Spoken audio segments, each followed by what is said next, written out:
केजरीवाल की हवा लोगों ने बना दी। केजरीवाल और लोगों को मिसगाइड किया इन लोगों ने, गुमराह किया इन लोगों ने। हम ये करेंगे, ये कर झूठे वायदों की जो हवा थी ना, मुख्यमंत्री कन्विक्ट हुए जेल में, उप मुख्यमंत्री जेल, इनके मंत्री जेल, इनके संतरी सब तो जमानत पे बाहर हैं, सब जमानत पे बाहर हैं और दूसरों पे आरोप लगाते हैं। और जेल जो गए ना, कोई राष्ट्रीय आजादी के आंदोलन में नहीं गए, आजादी के आंदोलन में भाग लेने नहीं गए थे, इनको बंद किया गया है। भ्रष्टाचार के केस में जेल गए हैं ये सारे के सारे। तो भ्रष्टाचार में तो पूरी पार्टी डूबी हुई है, ये क्या किसी की बात करेंगे। कि जीतू भैया कुछ ना हो के भी इतना कुछ किया उन्होंने। हर साल हाउस टैक्स का कैंप यहाँ लगता है हमारे घर, हम लोगों की सेवा करते हैं। जैसे नहीं है कि एनजीओ बना लिया, अब अपील करें कि मेरी एनजीओ में पैसा डालो, मुझे पैसे दे दो। मेरा लक्ष्य और उद्देश्य इस सीट पे कांग्रेस को विजय दिलाना है। नमस्कार, आप सब खोल चुके हैं न्यूज डिग्गी। मैं हूं आपके साथ निशा सोनी। इस वक्त हम मौजूद हैं मालवीय नगर विधानसभा क्षेत्र में और यहाँ आज हमारे साथ कांग्रेस के प्रत्याशी जितेंद्र कुमार जीतू भैया यहाँ हमारे साथ मौजूद हैं। बात करते हैं इनसे और जानते हैं कि आने वाले चुनाव में ये क्या कुछ मुद्दों से जनता की सेवा करना चाहते हैं और इनकी क्या कुछ स्ट्रेटजी है। नमस्कार सर। नमस्कार। आप किन किन मुद्दों पे आने वाले चुनाव में काम करने वाले हैं? देखिए, कल रात को हल्की सी बारिश हुई है और आप पूरा विधानसभा क्षेत्र घूम के देख लिए, पहले गंदगी के ढेर पे है। इतनी गंदी हालत हो गई इस क्षेत्र की कि कभी हमने सोचा भी नहीं था कि माल्या नगर विधानसभा जैसे क्षेत्र की यह हालत होगी। मालवीय नगर तो काफी पॉश एरिया है, इसके बावजूद पर आप घूमिए, गलियां घूमिए, पानी जगह जगह थोड़ी सी बारिश में पानी भरा पड़ा है। होजरानी, बेगमपुर, कालूसराय, अर्चनी, गौतम नगर, हिमायूपुर, अर्जुन नगर, आप देख के है ना हमारे हालत क्या हो रखी है। यहाँ पर बेगमपुर कैंप चले जाए आप, इतनी बुरी हालत तो कभी भी नहीं हुई थी। अंदर कीचड़ है, जगह जगह गलियों में कीचड़ है, चलना दुश्वार हो गया। इन विधायक ने 10 साल में यहाँ काम नहीं किया कोई। ये तो 2013 से मतलब आम आदमी पार्टी के विधायक सोमनाथ भारती 2013 से चुनाव जीते हैं, अपने नाम से नहीं जीते हैं चुनाव। ये एक हवा थी तो हवा में चुनाव जीत के आए हैं। हवा कैसी? जब इनको हवा थी उस वक्त कि भाई केजरीवाल की हवा लोगों ने बना दी। केजरीवाल और लोगों को मिसगाइड किया इन लोगों ने, गुमराह किया इन लोगों ने। हम ये करेंगे, ये कर झूठे वायदों की जो हवा थी ना, वो उन हवाओं की सच्चाई लोगों को अब पता लग। क्या क्या झूठे वादे किए थे इन्होंने? मैडम, झूठे वादे, एक वादा नहीं झूठा किया तो मैं आपको बताऊँ, सैकड़ों झूठे वादे की। इन्होंने कहा था दिल्ली को स्वच्छ वातावरण, स्वच्छ हवा देंगे। आपको याद है कि पराली आती है पंजाब से धुआं आता है पराली का। अब तो इनकी सरकार है, उससे ज़्यादा आज भी दिल्ली की सरकार ने सब बैन कर रखा है इस पोल्यूशन को लेके। क्यों? अब किसकी सरकार है? ये वादा किया था जमुना, केजरीवाल जी ने 3 बार कहा, सभी टीवी चैनल के माध्यम से कहा कि जमुना को मैं साफ और स्वच्छ करूंगा।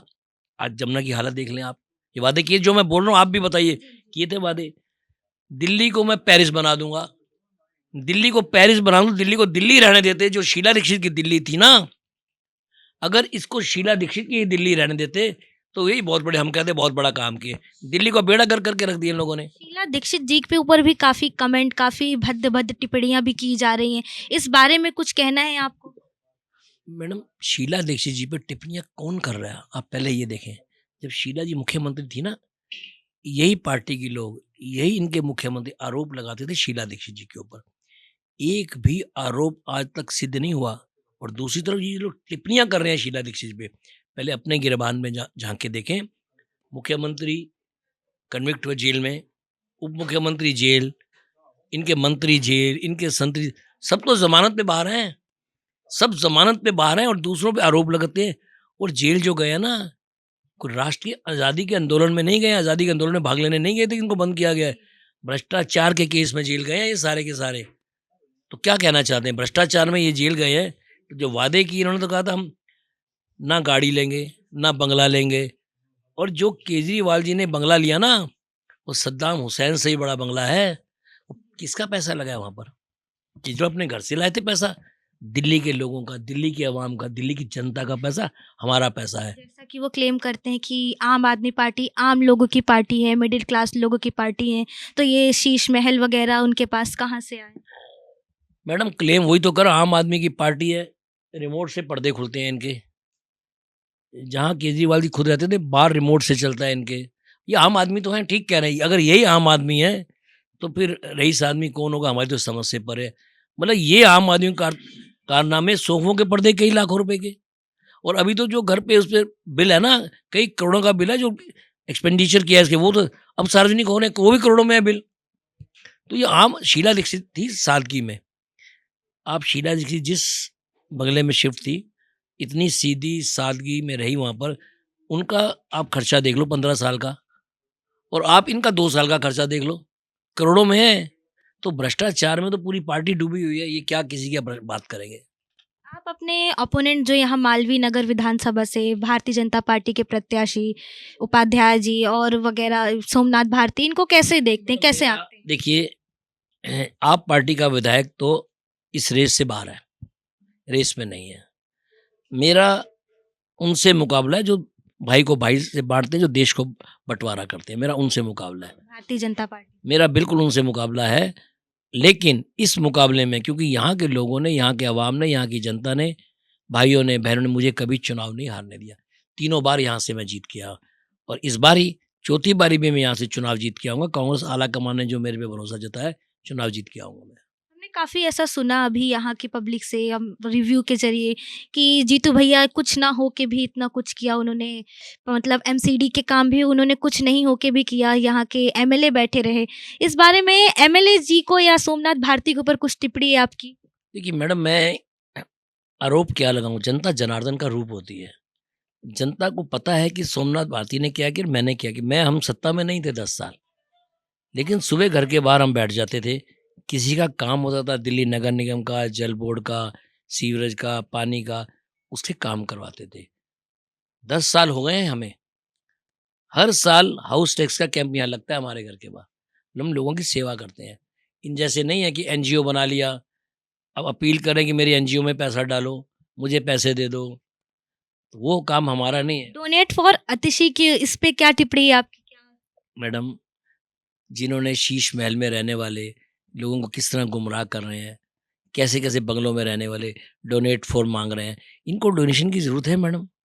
आप इनके बंगले देखिए ना, वो तो केजरीवाल भी कहते थे बच्चों की कसम खाता हूँ, पहले दिल्ली के ऐतिहासिक रामलीला ग्राउंड में कहा इन्होंने, ना बंगला लूंगा ना गाड़ी लूंगा। आप देख देख सकते हैं। तो ये डोनेशन वाले लोग हैं जो करोड़ों रुपए के बंगलों में रहते हैं, जो जनता के पैसों से करोड़ों रुपए अपने बंगलों पे लगाते हैं। ये डोनेट क्यों मांग रहे? चुनाव लड़ने के लिए जनता से, आम आदमी से खर्चे क्यों ले रहे? देखिए, जनता एक बार गुमराह हो जाती है, दूसरी बार, लेकिन अब बार बार गुमराह होने वाली दिल्ली की जनता नहीं है। बहुत समझदार है जनता। वो अपना निर्णय, मुझे लगता है, डिसाइड कर चुकी है उनको क्या करना है। निश्चित तौर पे इस विधानसभा में आम पार्टी फाइट में भी नहीं आएगी, फाइट में भी नहीं आएगी। बात करें अगर दिल्ली विधानसभा चुनाव की, जिस तरीके से केजरीवाल जी फ्री की योजनाओं को देके ऐसा लोग कह रहे हैं कि वो उनको गुमराह कर रहे हैं, महिलाओं को फ्री बस देके या महिलाओं को सम्मान राशि का वादा करके, तो क्या लगता है अगर इन केस अगर वो जीत जाते हैं, आम आदमी पार्टी की सरकार बनती है, तो आपका इस पे क्या राय है, क्या ओपिनियन है? इस बारी सवाल ही नहीं होता। लिख लेना जो मैं बात कर रहा हूँ, आपको मैं 8 तारीख के बाद भी यहीं बैठा हूँ। इन केस का इस बार सवाल नहीं है। दिल्ली की जनता बहुत त्राही कर रही है। हम कूड़े के ढेर पे बैठे हैं इस वक्त दिल्ली में। आप खाली इस विधानसभा की बात छोड़ें, पूरी दिल्ली कूड़े के ढेर पे बैठी है, और कूड़ा साफ करने के लिए कोई बजट, एस्टीमेट, टेंडर की जरूरत नहीं होती, नीयत की जरूरत होती है। आप घूमो ना गलियां मेरे यहाँ से, आप यही गलियां घूम लो जहाँ विधायक रहते हैं, छोड़िए बाकी एरिया छोड़ दिए। जहाँ विधायक स्वयं रहते हैं, उनके घर के आगे हालत देख लीजिए, उनके घर के साइड पे हालत देख लीजिए, पीछे हालत देख लीजिए घर की उनकी, इतनी बदतर हालत में है। जहाँ खुद रहते हैं आदमी, वो भी जगह नहीं ठीक करा पाए हो, तो बाकी सड़कें, रोड, गलियां की हालत क्या होगी आप अंदाजा लगा सकते हैं। जैसे केजरीवाल जी अपने इंटरव्यूज में कह रहे हैं कि कांग्रेस पार्टी भारतीय जनता पार्टी के खिलाफ चुनाव ना लड़के आम आदमी पार्टी के खिलाफ चुनाव लड़ रही है, जैसे बाकी राज्यों में बिहार, मध्य प्रदेश, राजस्थान में बात करें तो। अभी हरियाणा चुनाव हुए थे, तो वहां पर हम निश्चित तौर पर चुनाव जीत रहे थे। भारतीय जनता पार्टी की बी टीम के रूप में केजरीवाल जी की पार्टी ने चुनाव लड़ा वहां। तो सारी फंडिंग क्या बीजेपी ने की थी? इनको 1.7 वोट मिले। पता था कि चुनाव हारेंगे, लेकिन कांग्रेस के समीकरण खराब करने थे। जो कांग्रेस को जीत का सहारा बनना था, उसको खराब करना था। हमारी काफ़ी सीटें, 15-16 सीटें 500-700 वोट से आ रही हैं हमारी। तो ये एक वोट काटने वाली पार्टी अब ये बन चुकी है, और इस बारी दिल्ली की विधानसभा में इनका सुपड़ा साफ है।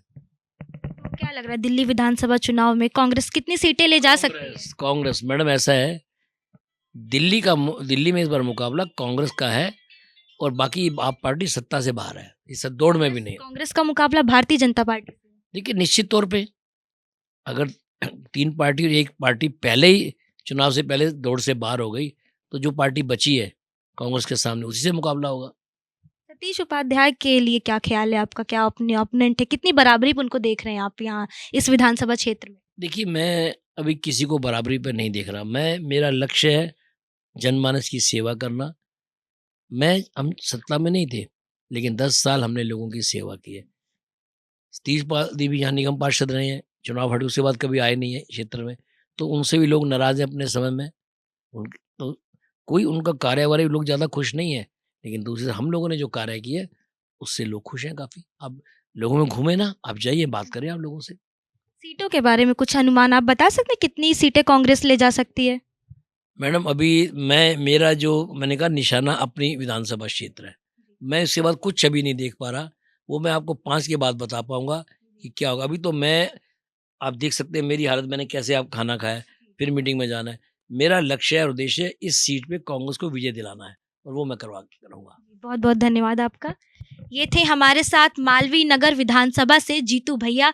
इन्होंने किस तरीके से बताया इनके क्या कुछ लक्ष्य हैं, क्या लक्ष्य पहला है इनका, किस तरीके से इन्होंने बताया कि आम आदमी पार्टी के विधायक ने किस पिछले 2013 से कार्यकाल रहा उनका, उन्होंने कैसे काम किया, क्या कुछ किया। एक हल्की सी बारिश भी यहाँ की सड़कों में पानी भर देती है। बने रहिए हमारे साथ ऐसे ही खबरों के लिए सिर्फ और सिर्फ न्यूज़ डिगी चैनल पर। तब तक के लिए लाइक कीजिए, शेयर कीजिए और सब्सक्राइब कीजिए।